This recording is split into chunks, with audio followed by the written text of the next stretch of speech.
Okay, yeah. So obviously you've now showcased that you're not just a fan of comics. You are literally, as you said earlier, a jack of all trades, master of none.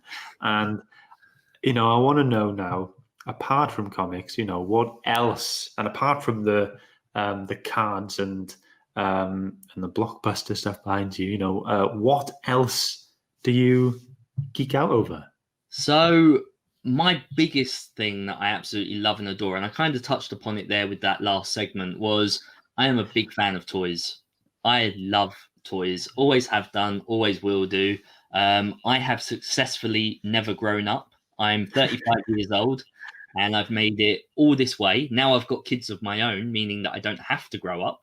Yeah, you Um, have and then now an by excuse the time, to stay their yeah, age. and Yeah, then by the time they grow up and leave home, I'll be like collecting my pension and no one will care what I'm doing. So I've yeah, successfully never grown up. It's a bit like Peter Pan syndrome, I think. Yeah, that's awesome.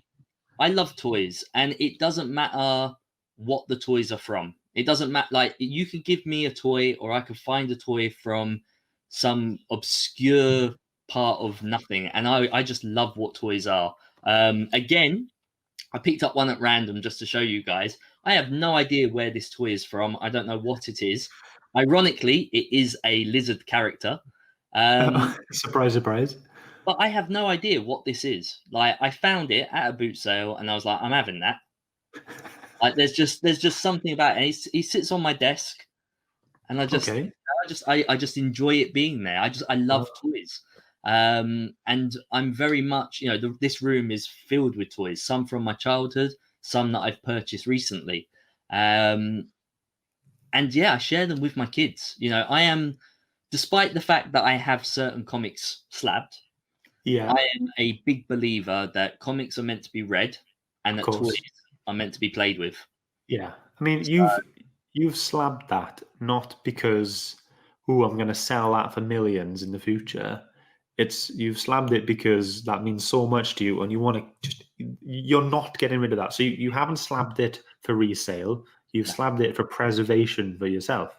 yeah. And I So think I I have think I have that's I have two reasons behind why I slab books. okay. The first one being that the book is old and it's falling apart, and you can no longer read it without causing damage. Yeah. So I like to preserve history. This book came out in 1963. This book is already very old.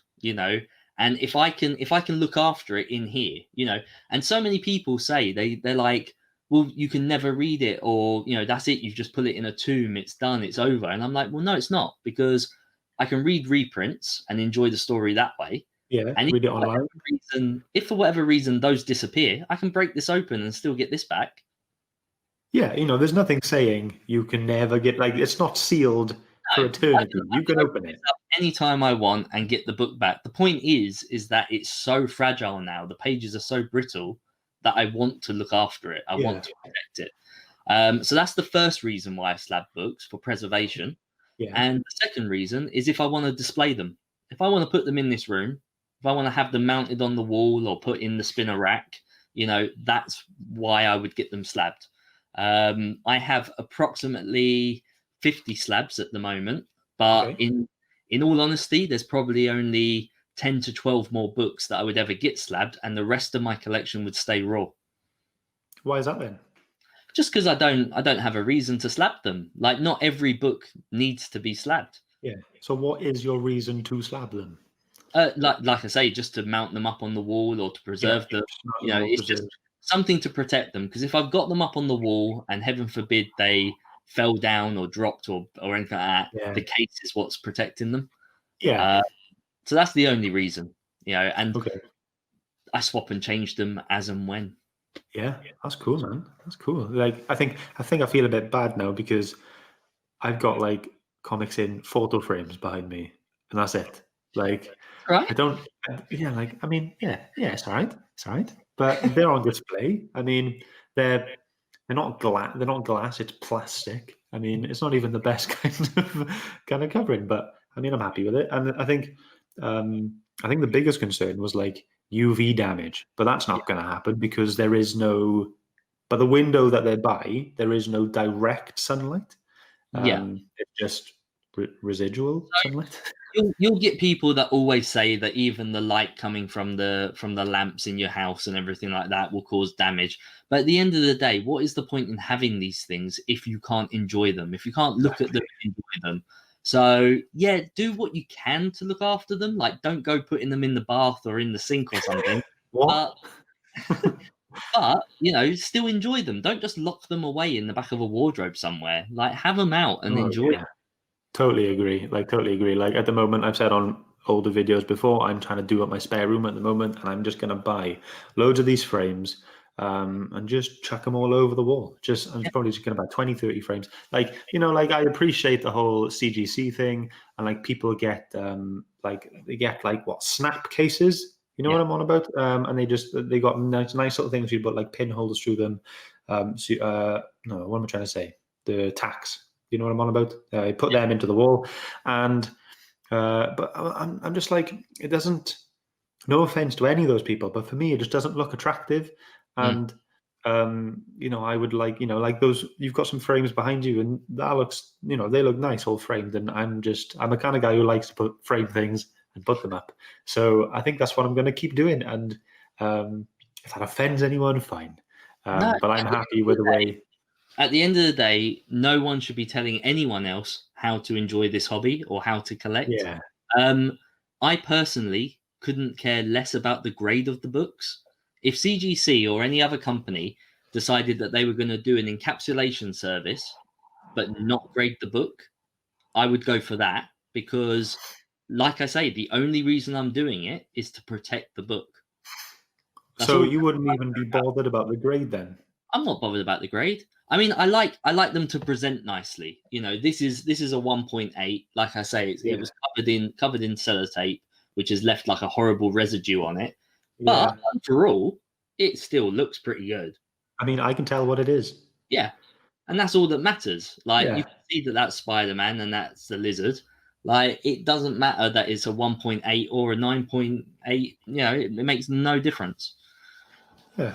Well, yeah. Okay. So back to the toys. Yes. Back to the toys. By the way, if there is anyone who can let Luke know what that dinosaur warrior Yes. then please do. Please get in touch. But what other kind of things you collecting toy wise? I mean, are you into the new Todd McFarlane stuff? So I do have some Todd McFarlane stuff, but this is from like the horror side of things. Like, I'm a massive horror fan. Yeah. Good man for you then. I've got a lot of Todd McFarlane stuff from that. I know that you've recently had Dino on your show, and he's showed off all of his DC figures. I myself have never really been a DC fan. I've been learning about it more recently. Like, the community has been sharing knowledge with me. Shane has made some fantastic recommendations over at Dawn of Comics. Yeah, he does. And so, like, I never once thought that I would be interested in Wonder Woman, but here I am looking to read a load of Wonder Woman books. Gods and Mortals, mate. That was a good book. Definitely get into that. Yeah. That's the one that's captivated me the most. So, no, not really that side of it. I'm very much into the Marvel Legends at the moment. I'm a big fan of like the NECA toys. They've done all like the Teenage Mutant Ninja Turtle figures recently. They've done Planet of the Apes back in the day. Anything remotely geeky. And then, like I say, toys is just another small section of it. There's other stuff back here, or even in front, which is like movie props or stuff that I have made myself while I was working in the industry. I've got all sorts of bits and pieces kicking around. That's so cool. That's really cool. Can we talk about the cosplay stuff? Yeah, that sounds really cool. You did a video quite recently of you, a live video of you doing yourself in Planet of the Ape. Yes. Makeup. For Dino's Halloween special. Okay, so you did a video. You put yourself in that kit. Yeah. Ready for his video. That's cool.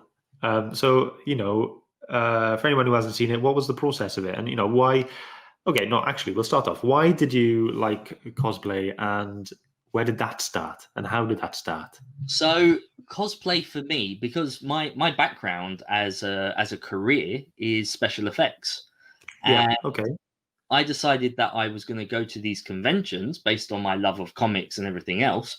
But I realized that cosplay was kind of a thing. So I was like, well, this is a perfect opportunity for me to test out certain techniques or costumes so that when I get employed by the movies to do them, I know what I'm doing. So it kind of all spiraled from there. So I used to just rock up as at conventions in cosplay purely for the fact of it being a chance to showcase or experiment with something that I could then later use in my full-time Right. work. So it was, yeah, kind of like a research thing for you then. Kind of, And yeah. That's certainly how it started, and then it yeah, just became very fun. It just became yeah. like really good fun. So what Um, was your first cosplay? my very first cosplay was Freddy Krueger. I dressed up as Cool. Freddy Krueger, and I went and met Robert Englund, who plays him. I Yeah. had my photograph taken. Wow. But yeah, it's great fun. That sounds cool. So, are all of your cosplays, are they horror related or Uh, bit for of the most everything? part, but then like when I say horror related, I mean I pick those sort of like villainous characters. So I've dressed up Yeah. as the Lizard before. I've dressed up as the Cool. Hobgoblin from Spider-Man. I've dressed up as Venom. Like, I've done all these different characters, but I guess they could fall into horror. You know, it's even Yeah. Planet of the Apes. You wouldn't necessarily say horror, but it is a sci-fi film about the future. And let's face it, if all humans have been wiped out, that's pretty horrific. Quite apocalyptic and scary and terrifying. Yeah. Wow. So, okay, I want to stick to this cosplay stuff. I've never done cosplay. Obviously, I've done fancy dress, but I've never been to a convention. Actually, tell a lie, I have. But it was a little one in Swansea in South Wales. But yeah, I've never been to a big one. I've never dressed up. I've always thought it'd be cool to do it, but then again, I have no idea who I would do, and I think that would be the next tricky bit. But so you've done the effects and stuff. So what was in terms of effects? Okay, what was like your favorite cosplay to do in terms of the makeup and the effects and stuff like that? And then what was the most difficult one that you had? Right. So my favorite one that I ever did was, as I mentioned, I'm a big horror fan. Yeah, I'm a massive zombie fan. I like zombies before zombies were mainstream. Before Walking Dead and everything else, I liked the good old fashioned George Romero zombies, Night of the Living Dead, Dawn of the Dead, Day of the yeah. Dead, etc. And I had an opportunity to meet George Romero, and so Wow. I decided that that was too good of an opportunity to turn down. I was going to get all made up and dressed up, and so me and a friend got all made up in zombie gear, and we had like big like proper like news style like cameraman gear. So we had like Right. a camera up on the shoulder, we had like a boom mic with like the stick and the microphone and all that lot, and we gave George a clapperboard saying Right. Night of the Living Dead, etc. And Wow. we had a photograph taken, and so with that photograph, like that to me was like amazing. Like that was my favorite occurrence. I got all made up in the gear, had my photograph taken with him, and to this day it's one of my favorites, looking back on. And I use it in multiple videos whenever I'm talking about zombies. I throw it up there just to show it off a little bit. But yeah, that was definitely my favorite. The hardest one was actually the Hobgoblin from Spider-Man, because as I mentioned to you, I used to go to these cosplay events in order to test things out and see if they would work. Okay. And I decided on that particular day to run the prosthetic mask in gelatin. And that was a big mistake, because the heat from the Ooh. lights in the room and the amount of people, the sweat that was forming on my face, this mask just started like leaking off my face. It Ooh. started just like melting and dripping off. So it was a learning curve. Again, I'd rather do the learning curve there rather than on a film set where I'm being paid. Oh yeah, of course. Of course. So was that gelatin one then? Was that difficult to make? Or It's difficult to make. I mean, At the time, yes. Like I was just starting out. I think that if I was going to do it again now, I would like be miles and miles better. Yeah. I don't think you can ever say that something is perfect. There's always room for improvement. Yeah. Okay. Um, but yeah, I mean, it's just a process. You know, at the end of the day, when you're making these pieces, it's not just going to a shop and buying it. It's, you know, you're there, you got to think of the idea, you've got to sculpt it, you've then got to mold it, you then got to Yeah. run the pieces in something and then apply it and do the makeup. It's you're talking about like days and days worth of work. Jeez. So okay. What brings you to decide I want to cosplay that character? Um, it's kind of twofold. So sometimes it's just because I love the character and I want to do it. I want to like pretend to be that character for the day. I Yeah. think it'll be good fun. And then at other times it's because I want the challenge. Other times Right. it's like I think I can make that. I think I know how to get that to work. Let's try it. Okay. So, what? I'm trying to think. There's more I want to ask, and there's more I want to get into this because I have no idea about it at all. Um, what are the components like for cosplaying? Like armor or that kind of thing. That's what I'm trying to get at. Like, what are they made of? Are they tricky to do? So you'll have different people that will specialize in very different things when it comes to cosplay. And I am a big believer that cosplay is for everyone, right? I don't agree with people pointing and laughing at someone saying, "Oh, that looks shit." Like at the end of the day, the person wants to do it and they're having Yeah. a good time and they're enjoying it. And everyone starts off at different levels. So, I do my best not to judge people that way. That being said, on the opposite side of the spectrum, I have a problem with people who dress up as characters just because they look like the actor. Right. Because Okay. I don't think that's fair. I don't think that's right. Because there's no skill involved in that. They just buy a costume, and then when you ask them about it, and you go, why have you picked this character, or how much do you love this character? They don't even know who the character is. So They you know that get they'll those. be popular for it. Yeah. So it's kind of like those women who dress up as like Lara Croft, and all they go do is wear a vest and some shorts and have a gun and Yeah, boobs, and then but not and not that's it. not all of them, because some of them are real Yeah, of fans course. of that character, and some of them like absolutely adore that character and know everything about them. But yeah, you do get some who just go, "Oh, I look a bit like the latest actress that played it. It's Yeah. it's a quick and easy costume. I'll get loads of likes on Instagram." That's all it is, isn't it? Just the whole Instagram thing. Yeah. I think, do you have an Instagram? Do you have like an I effects do, yeah. dedicated? Yeah, I have. Well, my Instagram HydraCollectables. If you scroll down far enough, it was all special effects back when I first Oh, started it. okay. And I went through a name change. So originally I was Undead Mousy Productions. Then Okay. that became Luke Smith FX, which is just my name with FX written on the end. Okay. And then it became Hydra Collectibles. So it's just kind of it's grown and changed with me over the years. Cool. That's cool. So what, were you like self-employed with the Yeah, effects? so I just work for myself. Like, so I would either be given the gig like off my own back, or someone who I knew would get the gig, and I would go along and help them on film sets and Uh, work under their name.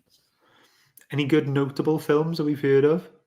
Uh, there's a few like kicking around. Like I've done very minor stuff for films like the Resident Evil franchise, a few bits Cool. for Walking Dead, a couple of bits for Game of Thrones. Wow. I had one instance where I was doing a couple of minor things for Jurassic Park, like What, the the new Jurassic one? World, the newer ones, yeah. Nice. But yeah, nothing amazing, nothing outstanding. Like sometimes you're working on something and it just doesn't go anywhere. It doesn't get seen. So like you're paid to do a job, you do it, and it never sees the light of day. And that's Uh, kind of disheartening. Like you're yeah. like, oh, I put in so much effort, I put so much into it, and it just didn't go anywhere. But I still got paid. Still got paid. pays the bills. But that's so cool that you've had, you know, I'm assuming you're in the credits of these films. Yeah, so again, it depends on the job. Yeah, So okay. if it was under my name, then yeah, I'm in the credits. If I'm working under a company, then sometimes it just says, effects by such and such The company. company. Yeah. Um, That's so still it, so it, cool it though. depends on the production. It does depend on the production. Yeah, I think that's awesome. You've got your hand. You got somehow you're related to these films, and if Yeah, you watch the credits, you'll be like, right, I'm related to that bit there, and that's I've, awesome. I've I think, got I've got an IMDb page, but there's so many Luke Smiths on it. yeah, Like it's very hard to find yourself. Normally, I have to type in a film where I know I've been credited and find it that way. okay. Oh, wow, that's really cool. That is really cool. Um, Luke, thank you very much. I think we're good for time now. I think that was awesome. That was. I don't want to say that wasn't the chat I was expecting. I wasn't expecting anything in particular, but that was great, and we went for a bit of a ride there, and I really enjoyed that. Yeah, So it's a little bit all over the place, but then that's what my channel is. exactly, you are a bit of everything. You're not one pot of one particular thing. You haven't put all your eggs in one basket. No, I try to mix it up a bit, keep it fresh. But yeah, it's great, and like I watch your stuff. I love the stuff you're doing. I particularly like the whole thing about the zombie apocalypse, how to sort your house out in the Yep, zombie apocalypse, like removing your stairs and stuff like that, and making like bridges across to other people's roofs, yep. stuff like that. That was awesome. I really like that, and it's that kind of stuff. Like I really enjoy your channel because it makes me think. Um, Yeah, that's what I wanted to do. When I first created the channel, I didn't want to do what everyone else was doing. Like, there's a lot of people who just go, "Oh, this is my latest book," I'm so yeah, happy, or people who say, "These are the books that are coming out that you should buy," like speculation and everything yeah. else. So many Not that there's anything wrong with those. Not that there's anything wrong Yeah, with it, but so many people do that. So I wanted to just put out thought-provoking material. I wanted to highlight certain bits that some people may not know or may not have thought about. So yeah. yeah, I try and be useful if I can. Yeah, well, I think you definitely are. Another video you did was the one about the Spider-Man launches, or the fact Yeah, that it was the, stolen from something is else. Spider-Man a stolen idea? Yeah, that was Very cool. controversial. Definitely, I like that. Give that a watch if anyone is interested in Spider-Man. That's really cool. But yeah, thank you so much for coming on. I had a great time. Um, Thank you for having me. no problem, mate. Is there anything coming up that anything coming up on your show soon that people Um, can look forward to on your channel? Yeah, so by the time this video goes out, we would have just wrapped up the Halloween month, which I've been doing.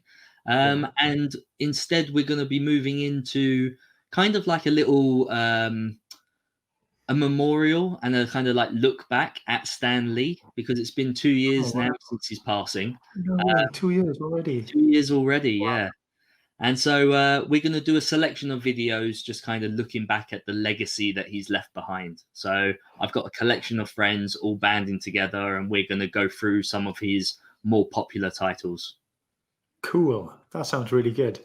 Yeah, great. Well, again, another original from Luke. That's awesome. So yeah, everyone, go ahead and check out Hydra Collectables if you haven't already. He's got some really cool stuff, and that will be it. Thank you so much for coming on, and I'm sure we will meet again. I think we'll be on the next quiz that Shane does. Yeah, I've got to defend my title. I'm coming. I'm coming for you. Definitely, mate. But yeah, thanks so much. I'll see you soon, and enjoy the rest of your night. Cheers, mate. Thanks for See having you, me. mate. Bye Bye bye. then.